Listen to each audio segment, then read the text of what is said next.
So are you looking to get away? Alexandria could be your never-ending staycation. Let's take a look at the cost of living right now.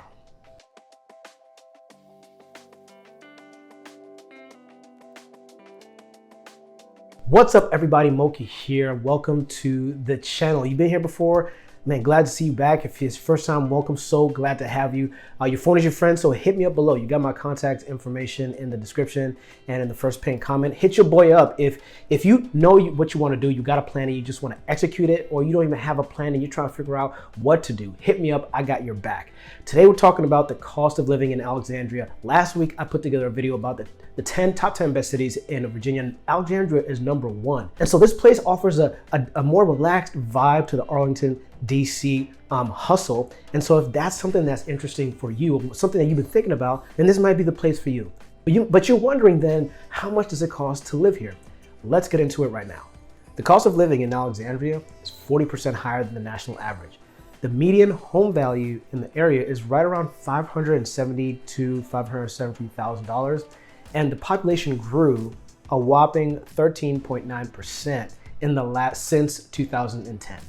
There are a whole lot more numbers to this, so we're gonna break this down by different factors when it comes to your living expenses, just so that you can get a clear idea that, hey, if I bring in X amount of dollars per month, per year, this is where it would go. And then also give you an idea, hey, if maybe best case scenario, in order to live like a place like this is the amount of money that you could possibly need. So let's just get this one big piece right out the way early on so we don't have to talk about it again. Alexandria is expensive. You're right next to DC, so there I said it, let's move on. So in order to maintain, now, again, we're still big picture, gonna get down in just a second.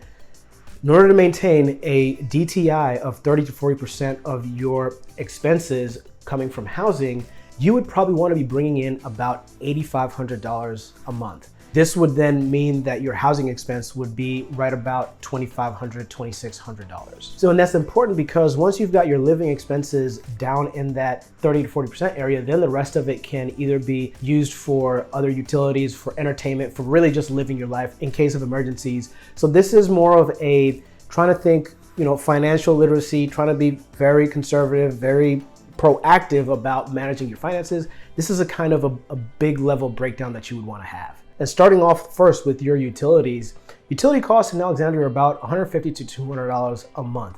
Now, one of the ways that this could shift is if you're living in a condo, where those prices might be somewhere between the range of $600 to $1,000 a month. But one of the reasons why is because a lot of these condos here wrap up their utility costs in their one overall fee. So let's say you're paying, let's say $700 a month on top of your mortgage. This $700 is not just $700 and then you've got your utilities. You've probably got your water, your electricity, maybe even cable in there or a phone, whatever it may be. It's already in there. So in terms of budgeting purposes, it does give you a consistent number that you can then, just plan ahead. On the flip side, let's say you don't use your utilities as frequently or as much as perhaps maybe a neighbor might down the hall, upstairs, downstairs, whatever. Everybody pays the same amount. So that is the drawback, is that you're paying the same amount irrespective of how much you contribute to that expense. But in terms of budgeting, consistency, that's something that might be helpful for a lot of people. Next, we're talking about transportation. Now, Alexandria's got public transportation is more readily and widely accessible than even in other parts of Fairfax County, Loudoun County for sure. Public transportation is available and it's quite a bit pricey. When you're riding the Metro bus, Metro rail, you're paying for the distances that you are going. So a one-day pass for either Metro rail or the Metro bus is $13. An average weekly Metro rail or Metro bus pass cost is $58. A month pass ranges from $72 to $216, and a regional bus pass is $15. So on the one hand, someone could say, man, and look, I complain about it too, man. You ride in the Metro and you gotta pay so much money just to go one direction, and then your fare cuts out when you're trying to get back home. It could be a pain in the backside, but at the same time, if you are using public transportation more than you're driving, then you are offsetting the cost of your car maintenance, gas, all the things, time. It's much easier to do something else on a commute when you're taking public transportation than driving your car. Even if you drive a Tesla that drives itself, You can't work on your proposals while you're in the fast lane. So it does give you an advantage to where you can perhaps maximize your time in a different way than you would be if you were commuting. Maybe it might take you 30 minutes to get to work, and maybe 45 minutes to an hour if you're taking public transportation. But maybe in those 45 minutes to an hour, you can get more work done and have a shorter work day when you get to the office than if it was the other way around. So the cost, the price of the passes might be one thing, but maybe they offset some additional costs that might put money and time back in your pocket and back in your life. So next we are talking about taxes. Now, Virginia is a progressive tax state, which means that you are being taxed on the amount that you bring in per year. So if you earn less than $17,000 a year, you're bringing in somewhere between you can bring in as low as 2%. And then for the rest of us, most of us, we're being taxed at right around 5.75%. But as much as we all like to complain, including myself, Alexandria is a low tax city, even though it has a generous 6% sales tax. On top of that 6% sales tax, you've also got your taxes for liquor, which is a whopping 20% sales tax. You've also got your gasoline tax, which is 16 cents per gallon. And property taxes are $1.13 per $100 of assessed value. Okay, next we are talking about housing. Everybody's, including my favorite. Housing in Alexandria is, it's something else. 48% higher. Prices are 48% higher than the national average. As mentioned in the beginning, the median home value is about $572,000 to $573,000. But but appreciation in Alexandria over the last 24 months is around 22%. In the last 36 months, in the last 3 years, home values have appreciated almost 30%.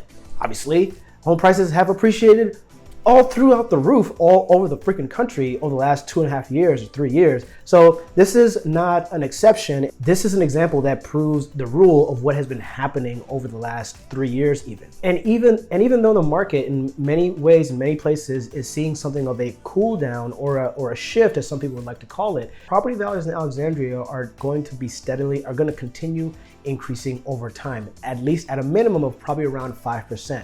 But this year, even though it's still a hot year, there's still very limited inventory, and the buyer pool might be decreasing because of the rising interest rates. The competition is always going to be apparent and present where you're looking at very desirable places to live. Alexandria is a good case that shows that if you're looking at what is the market doing, are prices dropping, are prices increasing, is demand increasing, is demand slowing down, that you've got to really come down to a local level. You've got to come down to even a neighborhood level so that you can really get a clear picture about not just what's the market doing in general, but what is the market doing for you that affects you and what you want to do with your real estate project. So there we've got it, the cost of living in Alexandria. As I mentioned, this is a rough sketch to get the gears turning in your head so that you can figure out, what's the numbers that I need in order to get to where I want to go.